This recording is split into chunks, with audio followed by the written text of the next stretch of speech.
we're talking about a important construction today, the indirect discourse. So we're gearing up here into the last few videos where we're talking about a couple little syntax points that'll just make Latin a little bit easier before you start jumping in on your own. So the prelude note for that is that word order generally doesn't matter. There's a lot of flexibility that authors can use to emphasize different things.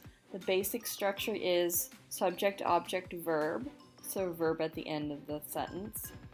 And in particular, what we're going to be talking about with these next few videos, verbs at the end of the clause. So when you have a sentence within a sentence, or a subordinate clause of some sort, like a relative clause, which we're not talking about, but relative clauses exist. Maybe I shouldn't mention them. Yeah, I should. Next video.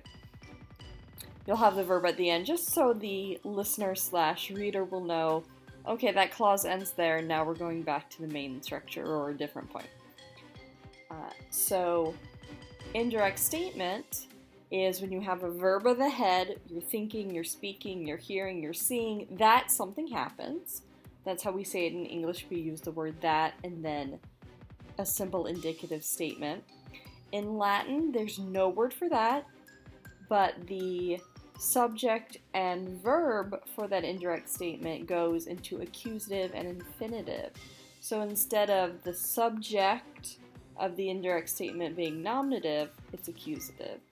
And the verb of the indirect statement is just going to be the second principal part, the infinitive, instead of an indicative verb or any kind of finite verb.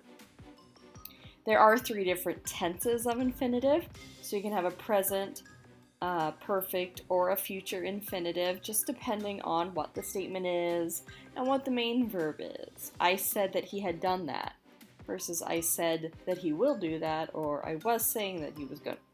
You can get that different nuance from the tense of the infinitive and the main verb. Indirect statement is another one that's quite important, so take some time to get used to that. Verb of the head, accusative, infinitive. And we in English say verb that sentence statement. So next time we'll talk briefly about relative clauses, and then we'll talk about some subjunctive forms. Bye!